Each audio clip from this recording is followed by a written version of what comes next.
பழங்குடி பெண்ணை கல்யாணம் பண்ணிட்டு ஹீரோ வீட்டை கூட்டிட்டு போவாரு. பிராமின் குடும்பத்துல இந்த மாதிரி ஒரு பொண்ணெல்லாம் சேர்க்க மாட்டோம்னு சொல்லிட்டு வெட்டி விட்டுறாங்க. ஹீரோ தனியா வாடகைக்கு வீடு எடுத்து ஹீரோனை தங்க வச்சுட்டு அவன் வேலை விஷயமா வெளியே போயிட்டு ஒரு மாசம் கழிச்சு வந்து பார்த்தா ஹீரோயினோட பிஹேவியர்ஸ் பேய் மாதிரி இருக்குது. இதெல்லாம் பார்த்து சந்தேகப்பட்ட ஹீரோட ஃப்ரெண்ட்ஸ் சேர்ந்து ஹீரோனை செக் பண்றதுக்கு போவானுங்க. பார்த்தாங்க ஹீரோவும் ஹீரோயினும் ரொமான்ஸ் பண்ணிட்டு இருப்பாங்க. இவங்க எட்டி பார்க்கறது கண்டுபிடிச்சு ரெண்டு பேரும் சேர்ந்து இவங்களை பயன்படுத்தி விட்டுறாங்க.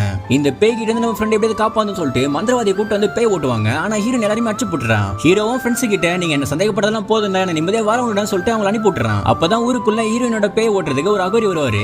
அகோரிகார மந்திரத்தை போட்டு ஹீரோன் அழிக்கும் போது டக்குன்னு அங்க ஹீரோவும் ஹீரோனை காப்பாத்துக்கு பேய வருவான். இவ எப்பரா பேயமானு சொல்லிட்டு அங்க இருக்க எல்லாருமே பயங்கர ஷாக்கு.